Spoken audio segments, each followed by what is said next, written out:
And hey everyone, it's Evan Kirstel on this Friday afternoon. Today's guest is Chris Falloon, Senior Managing Director and Head of Global Telecoms at Dell Technology. Chris, how are you? I'm very well, thank you. Thanks for having me. Good, good. Yeah, well, thanks for coming on and chatting live. So you never know what might go wrong, but I think we'll keep it casual. So tell us about you, if you don't mind, and your role within Dell, quite a big organization to say the least. Yeah, thanks. I finally found a way to get back to telecom. I spent 15 years in telecommunications prior to coming to Dell, and when Dell made their choice to invest in this in the sector, in the telecom sector, a couple of years ago, my hand was up as high as I could get it, trying to make sure I had an opportunity to help position Dell Technologies in what is a pretty substantial shift in the telecom industry. So I'm To say the responsible least, for and that's yeah. yeah. I'm responsible for a group. I've got a group of what we call client principals, which are consultants essentially that are helping our largest telecom partners globally. So the top 30 or so carriers and service providers. We've got a group of consultants that work with those guys every day. That's fantastic. It's great to see that kind of consultative approach. Everyone knows of Dell selling storage and networking and cloud, and but you have one of the biggest professional services organizations in the world too, which most people don't realize. But jumping into telecom and telco, my favorite topic, you actually recently put out a blog in pursuit of touchless telecom, which I read in advance of this chat, and it was a really, really good read. Some really, frankly, different thinking about our industry. So tell us, what was give us the 30,000 foot view before we dive in on the idea of touchless telecom. Yeah, look, I think the technology industry in general and telecommunications is no different. I think we tend to think of the benefits of technology as getting things turned on and getting the lights green and making sure that applications are running. And we forget about the implication of the touch or the operational cost of these environments. I think operations cost is rarely discussed. It's difficult to get people to think about. And we as a collection of engineers broadly, we like to get things turned on, and we don't really think too much about how much it costs to maintain them. And so I think the total cost of ownership of these technologies and platforms in telecom, the TCO is no different than it's been in IT for the last 20 years, which is we have to be relentless in the pursuit of automation. And that's really the content that I was trying to focus on in the piece. Yeah, and indeed, you really drilled down into this in great detail. And if you look at the post, take a look at the blog. But it's zero touch. Everything is your key point. It's not just a single pane of glass. It's not just lower maintenance. It's not just patches and upgrades. It's the whole life platform, if you will. Tell us about the different angles on zero touch everything and automation, because you really do peel back the onion on what's required to think about or take a platform approach to this. Look, there's in a network operations center, there's no place on the planet that has more tools or more things to look at. I think network assurance is far more complicated than data center system assurance.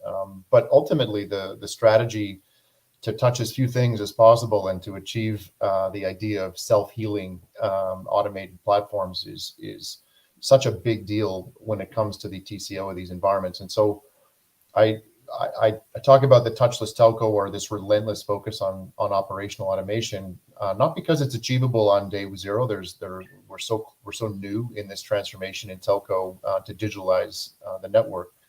But if we don't focus on the interoperability of these tools, and we don't focus on a coherent tool strategy where the data that's collected across the network can be used by AI, it can be used by automation platforms in a coherent way, we need to be thinking about that from day zero. Otherwise, we end up with a collection of tools that aren't talking, and we have to replace that automation with people. And so I think early in this journey is the time to be thinking about these tools and that level of automation.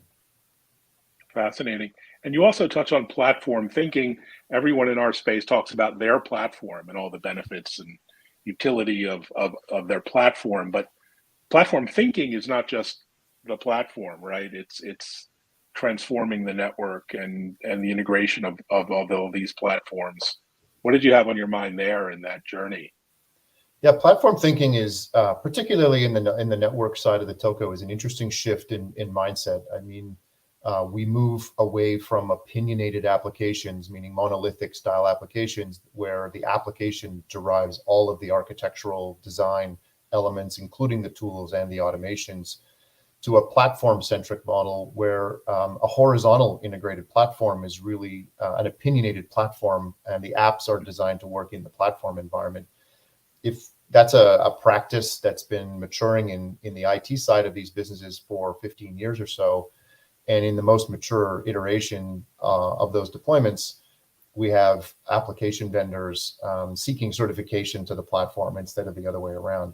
If we can get there across these telco networks, then we work towards an API-driven architecture and cloud-native application architectures without a common platform or without a platform-centric architecture. We end up with just new digital silos. Instead of the old monolithic application silos, we have new IP and IT-centric silos. So it's important to have this horizontal, repeatable, single pane of glass, and a bunch of that is what we would refer to as platform thinking. Interesting. And you guys at Dell are no stranger to that sort of approach in IT systems integration. I mean, you've been doing it for 20 years, if not longer. So what are some of the lessons you can learn when you bring some of that thinking into telecom, which, we tend to be a little bit of a slow mover, cautious, not necessarily always on the bleeding edge for, some good reasons and some not. But what do you think? I think that first of all, it's IT's been at this for 15, 20 years, and it still isn't easy. I would say that people and process and tools remain the single most difficult thing to achieve in digital transformation. But as those platforms seek out the agility and the simplicity of those architectures, telecom can learn a lot from their mistakes as well as what's gone right. Dell Technologies has been working in some form or another with partners like VMware and others to deliver a platform experience with an accelerated outcome, meaning we can take the risk out of the design, the delivery, the lifecycle management, the deployment, and the day two support of that platform ecosystem and the underlying infrastructure, and really accelerate the time to market and reduce the risk of attempting to do that on your own. And so I think as we bring some of that platform-centric service integration work, we bring that forward into the telco network environment, there's definitely an opportunity to accelerate the transformation going on in the telecoms.